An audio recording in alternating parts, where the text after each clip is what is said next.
I, 17, female, recently had an incident with my parents where they decided to give my share of the inheritance money for college, which my grandma left me before passing away, to my golden elder sister because they wanted her to start a business after not getting into her dream college for the second consecutive year.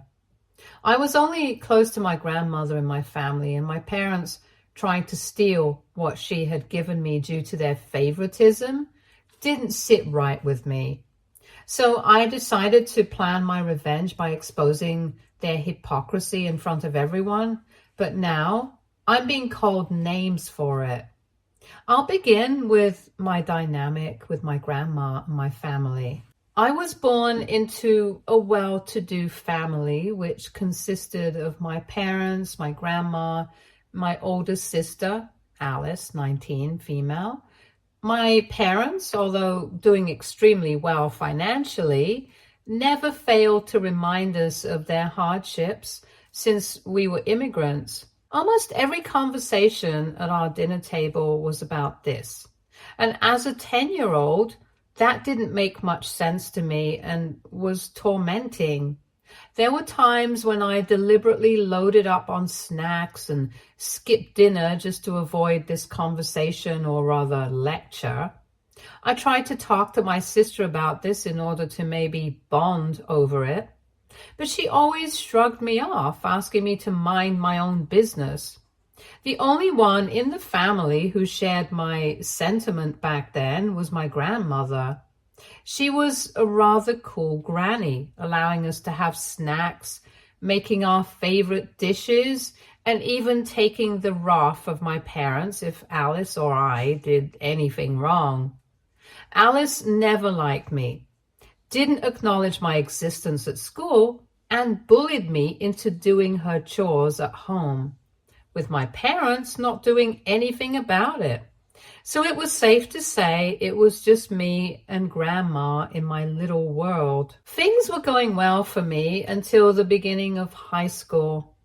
Alice, being older, was about to complete hers and had started eyeing a few colleges. My grandma, on the other hand, was getting sicker with each passing day. My parents tried everything to make things better, but they only got worse, which ended up with grandma being hospitalized. I was not able to focus on anything as my only support system was now in danger. My grandma got better soon, but the doctor said we needed someone to take care of her at all times. I immediately offered to do that, but my parents asked me to stay out of it. Although they earned well enough, they couldn't afford a private nurse, so they decided to put grandma in a senior home. I was heartbroken by this and did everything in my power, from pleading to throwing tantrums, to get my parents to change this decision, but nothing helped. Ultimately, my grandma talked to me and said that the only way she'd be okay was by not being a burden to me or my parents anymore. We both shed a few tears as I packed her stuff from our house. My parents looked oddly relieved after dropping my grandma off. I was absolutely done with them and decided not to engage with anyone at home anymore. I visited grandma every day and stayed out most of the time, hanging out either at my friends' houses or studying at the library, finishing my dinner and going to bed before my parents came back from work. It was made clear to me on various occasions that Alice was the golden child, and I should be looking up to her chatter, which I obviously ignored. The next year was particularly hard for all of us. My grandma was getting sicker at the senior home.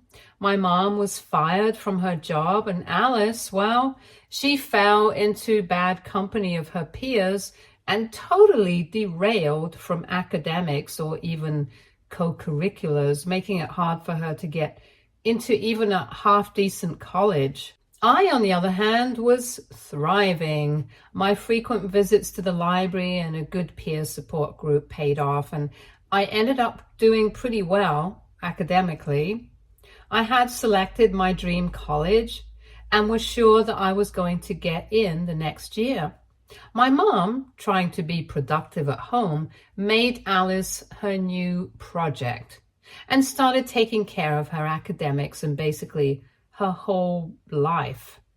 Alice was not liking this controlling behavior, so loud screaming noises from our house were now common. Since one source of income was reduced, my parents decided it was best to bring Grandma back home as they couldn't afford the senior home anymore. No one could have been happier than me hearing this.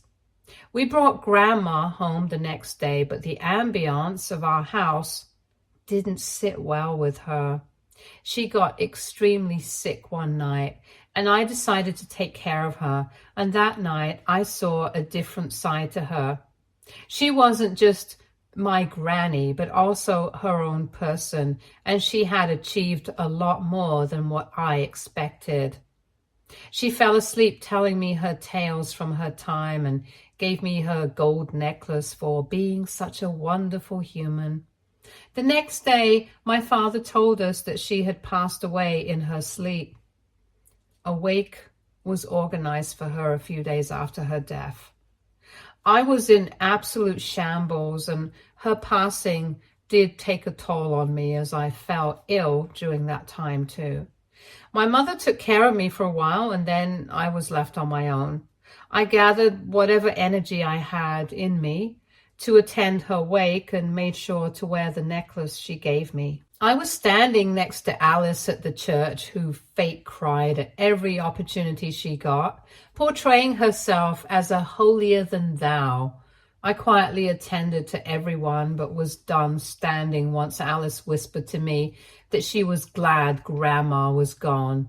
As I was about to excuse myself, I was suddenly pulled back by Alice. She tightly held my wrist and asked me where I got the necklace I was wearing. I did not want to tell her, so I asked her to mind her own business and leave me alone. She ignored what I said and pulled the necklace in an attempt to take it, and my dad saw this and asked us both to step out. He asked why we were creating a scene, and Alice immediately said that I had a necklace on which she didn't get. My dad took one look at it and realized it was his mother's, but instead of defending me, he started inquiring if I had stolen that necklace from my grandmother. I was already unwell, and this shocked me even more. Irritated, I replied that she had given it to me before passing away, and that he had no right to call me a thief without any proof. Alice interrupted and said she should get the necklace because she was the elder one. My dad turned to me and asked me to return the necklace to him. I couldn't believe he was serious and asked him to repeat himself, to which he replied he didn't have the whole day to argue with me and I should return it to him immediately. There was no way I was going to give my grandma's last possession to him, so I angrily said no. At this point, people had started to look at us, and my dad, in a very hushed but stern tone, told me to either give him the necklace or leave the wake. I chose the latter and walked back home right then. Once they reached home from the wake, a screaming match ensued between me and the rest of my family. They called me names, assassinated my character, and went as far as to say that they wished I wasn't born. It hurt a lot, but I fought for myself and made it very clear that I was eagerly waiting for the day to leave their house and them forever. Since that day, I cut off all contact with my family. I got a part-time job and started paying for my share of the groceries and the rent. Although we lived under the same roof, it felt like I was renting a room in their house. Not being involved with them agreed with me as I got back on track pretty quickly. Alice, on the other hand, even with my mother's help, wasn't able to score well and decided to take a gap year to travel and try again next year for her preferred university. I was surprised that my parents agreed to this because it seemed like they had been short on money for the last few months. One night, as I was going to the kitchen to get some water, I secretly heard my parents talk about the college funds my grandma had left for both me and Alice, which were in their possession until we turned 18. This college fund was being used as Alice's travel money for the gap year. I was glad I overheard this because there was a chance I wouldn't have received it at all. Being free from the financial burden of college gave me a lot of space to improve even further on my academics and co-curriculars, which I did. I was also selected as valedictorian for my graduation. My parents did show up at the graduation and acted like I was their golden child in front of everyone. I put on a mask and pretended with them for the day, and the next week I got an email from my preferred university stating that I had been accepted as a student to the course I desired. I had a long cry in my room for an hour before I went down to tell my parents about it. As soon as I reached downstairs, I saw that Alice was back from her voyage and was crying. All I had heard about her when she was away was that she had gotten into drugs and was also facing some mental issues. Seeing everyone so stressed, I realized something bad had happened. But I decided to tell them about my acceptance letter first. As soon as I was about to speak, my dad stopped me and asked me to read the room before I said anything. I asked him what was going on, and he told me that Alice had been rejected from her preferred university this year as well. I thought it wouldn't be okay to brag about my accomplishment at that point, so I went back to my room. A week passed and I had to submit the fee to confirm my admission, so I decided to go and talk to my parents about the college fund. Grandma left me. They asked me to sit down once they heard about the college fund. They congratulated me on getting into my university of choice, but didn't know what fund I was talking about. I said I heard them one night talking about it, and if they were going to lie so blatantly, I might as well seek the help of a lawyer to get my inheritance. They were taken by surprise at this and told me they had a good reason for not telling me about the college fund. They said that since Alice was the golden child, they expected her to get in this year and hence had spent her college fund on her recreational activities. They didn't expect much from me and didn't think I would need a college fund, but now that Alice was again not selected for college, they were planning to gift her a place and funds to start her new business from my college fund. It was unbelievable how biased my parents were acting towards my sister. I hadn't felt that alone in a very long time, as I did at that moment. They could see how disappointed I was in them, and to cover their guilt, they suggested that since I was a good student, I could easily get in on a scholarship if I tried. I still couldn't believe their audacity, but I very calmly asked them to think about it again and went back to my room. Before I could open the door to my room, I could hear Alice coming towards me. I turned around and asked what she wanted, and she was clearly high and began screaming at me about why I was trying to steal her money. I told her that it wasn't her money and that maybe she should live in the real world a little more. She got extremely pissed at that and pushed me against the wall. Hearing the thud, my parents came running to find me resisting Alice's attempt to hurt me. My father pulled Alice back, whereas my mother asked me if I was okay. As soon as I got up, they both took Alice to her room to talk to her and left me in the hallway with no first aid or anything. I got myself up somehow and decided to go stay at a friend's house for a safe space. The next morning, I went back home and asked my parents if they had made a final decision. They said they had, and nothing had changed since the last time we talked. And now they were more sure about giving Alice the money because she needed it more. Instead, now they had decided to throw Alice and me a joint party for my graduation and her new business, basically a way for her to build connections. I didn't expect anything better from them, but I had a plan in mind to make this party unforgettable. I told my parents I was okay with their plan and would like to contribute by making a business introduction video for Alice. The very next moment, I found myself in Alice's room asking her what her plan for this new business was.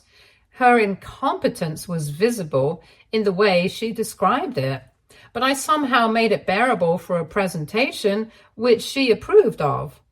There was no thank you from her, obviously, just congratulations for making myself of some use. A week later, it was time for the big video at the party, and my dad had gotten big screens and everything. A few people congratulated me on my admission, but my dad interrupted and asked everyone to pay attention to the big screen, gesturing at me to play the video. The video began with a nice message about Alice and then played the video of her talking about her new business, which made it very clear how sure she was of the whole plan. Then it led to a video in which I was talking to everyone, explaining how my family had been biased towards me, spending my college fund on Alice's business, which she had no idea about. On seeing this, my dad ran towards the controls of the projector to stop it, but I stood in between, letting the video play the audio recording I had secretly taped of my parents' reasons for stealing my inheritance. In the end, I called my family a bunch of entitled thieves, and the screen went blank. Everyone was now looking at me, my father, and my sister. Alice immediately started to cry, with my mother escorting her inside the house. My dad stood there silently until everyone realized the awkwardness of the situation and left. I couldn't have been prouder of myself and went back to my room to pack my bags. I had no plans of staying with them anymore. And before I could leave, I got a call from my cousin telling me how my father had made a Facebook post on my wall, manipulating the whole situation and calling me the reason for my mother's death. My phone was bombarded with constant messages from all my old relatives calling me an unchecked, rebellious child. And this has me reconsidering if I went too far with Alice's big reveal at the party. So, AITA for revealing the truth about my family, of how they stole my college funds from my entitled sister. Update 1. I read the comments and appreciate the advice, and here are some questions I'd like to answer before going ahead. I am currently 17 years old and will be turning 18 in 2 months when I can have direct access to the inheritance my grandma left me. A lot of you mentioned how I could contact CPS for the neglect I face from my parents. The thing is, I don't wish to, because the only way they've been absent is emotionally. For the most part, other than this college fund, it was my parents who provided for me until I was ready to earn on my own, which was also not forced upon me. They might not have been very good parents to me, but I still believe that they're not evil. And regarding them being blind to Alice's behavior, Alice has always pretended to be the perfect child. It was only Grandma and I who knew her true side. But in front of everyone else, she has been an absolute angel until now, whereas I have been the one who speaks for herself, so it makes sense why they would prefer her word over mine, which I am not justifying at all, but I wish things were different. A lot of you asked about what exactly was in the Facebook post that triggered so many of my relatives, so here we go. The Facebook post began with my father apologizing for whatever happened at the party. He continued by describing his struggle to raise me and the payback he had gotten. He said that I was always an ungrateful child, literally citing incidents from when I was 4 years old, and couldn't even let go of humiliating him at his mother's wake. He said that I manipulated my grandma with my charm, leading to her being reckless in her health habits with me, which eventually became the cause of her death. He said he had no ill intentions of stealing the inheritance from me, but thought he could help his daughter, who was in actual need of the money at that moment, and that I would have easily gotten a scholarship. He said he trusted me to understand the situation, but instead I decided to put on a show, making him the villain. I know the post sounds like a very well-crafted sob story, which it was, and it was able to convince a lot of my relatives to try and bring me to the right path by calling me names and giving lectures. It's funny how he omitted everything about his mother being thrown into a senior home and his frequent baseless accusations against me. But I decided to not respond to him in his way. After getting my head in the right space, I left my house with my father hurling abuses at me for ruining the family name, and my sister screaming at the top of her lungs like a toddler on seeing me. I have considered the suggestion of consulting a lawyer with my maternal aunt, who is the only one supporting me through this rift with my family. Update 2. I'm writing this update 2 weeks after the last one. I called the university admissions board, explaining to them my situation and asked them if I could apply for a scholarship until this was settled. Due to my excellent record so far, they've approved my scholarship, and I will be moving to another city to attend college by the end of this month. 2 days after I left home, I saw a missed call from Alice. I called back thinking it must be some emergency because she never calls me. She picked up the second time and asked if we both could talk in private somewhere away from home. I said I'd think about it and text her.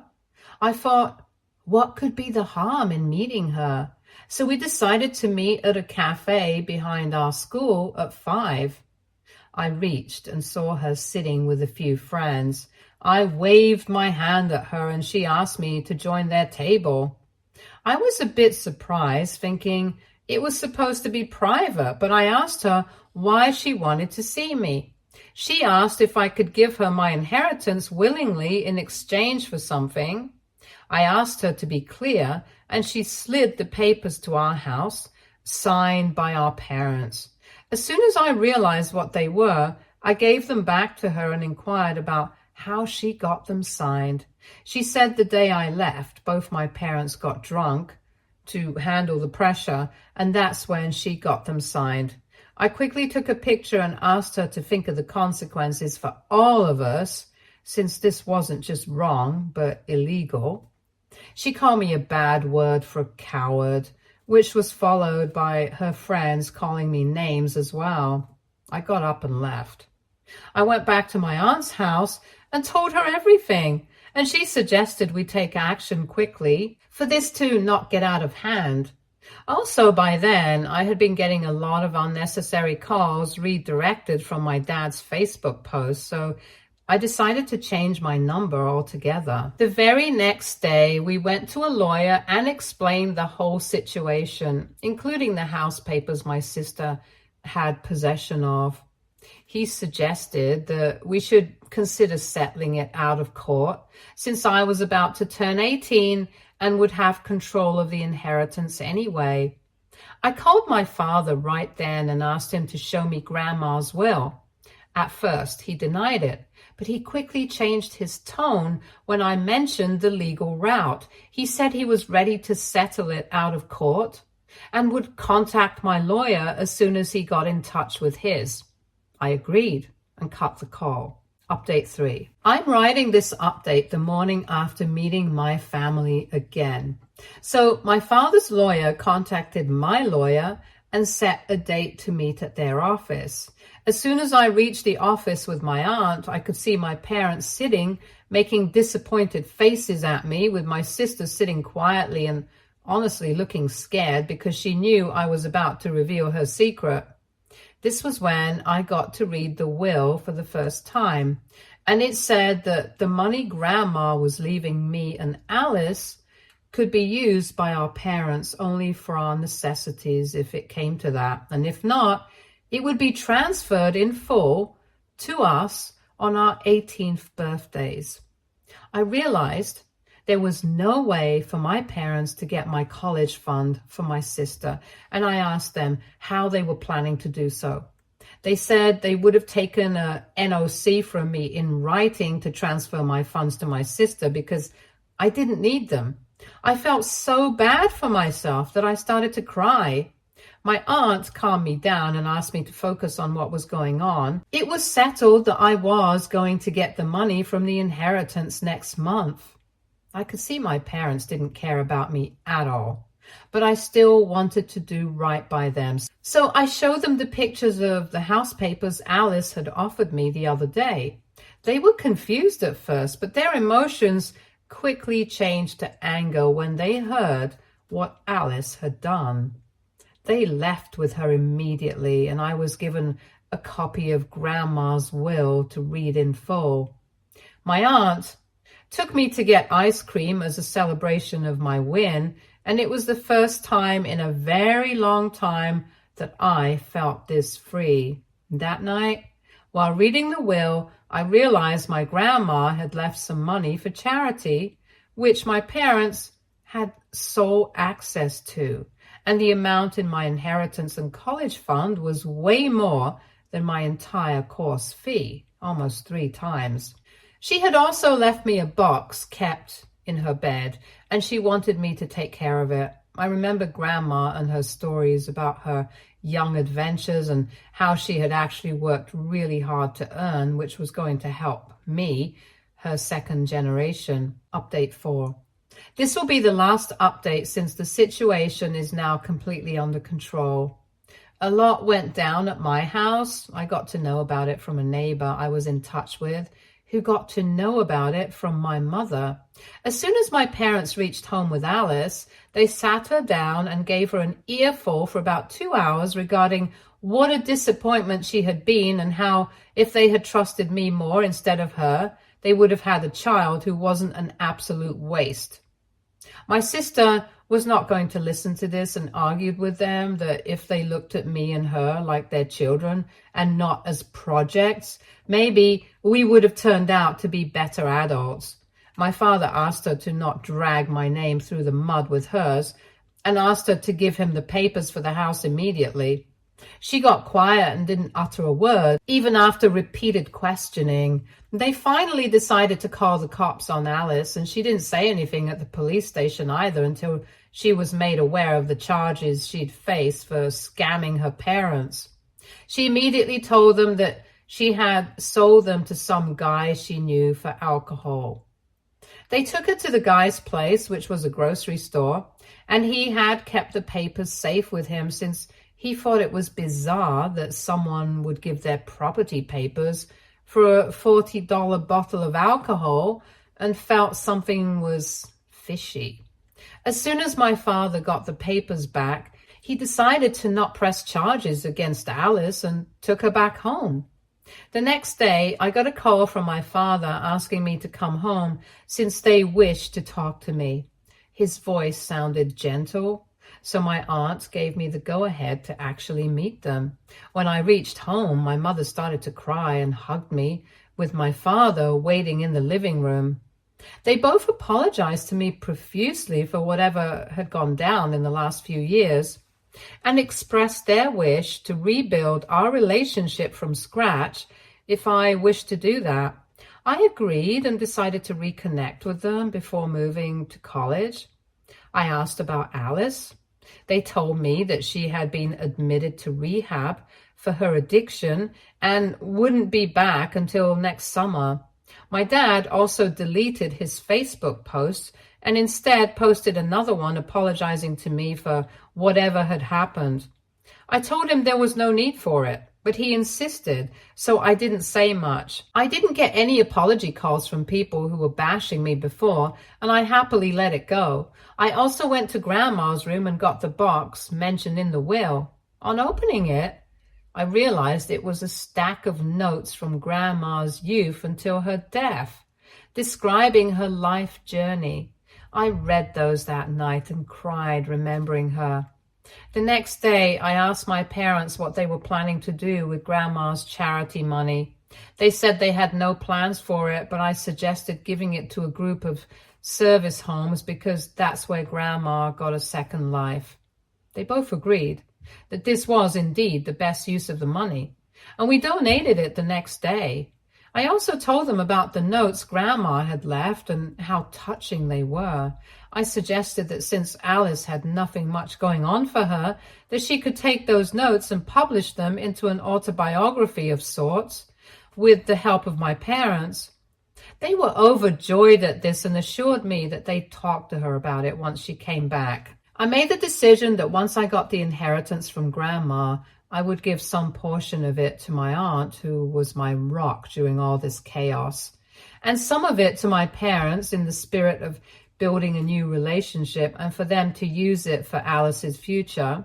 I also got to see Alice on my way to college, and I could see the change in her as she was looking healthier and happier and was surprisingly more welcoming to me. We talked a lot about our childhood and she apologized, but I told her it was all water under the bridge and that the main concern right now was for her to get better. Before leaving, I told her about publishing Grandma's autobiography, and she said she was looking forward to it. She then bid me farewell, and I finally left for college, looking ahead in life and keeping my grandma with me in the gold necklace she gave me on her last night. Stay tuned for more stories from Our Girl Relationships.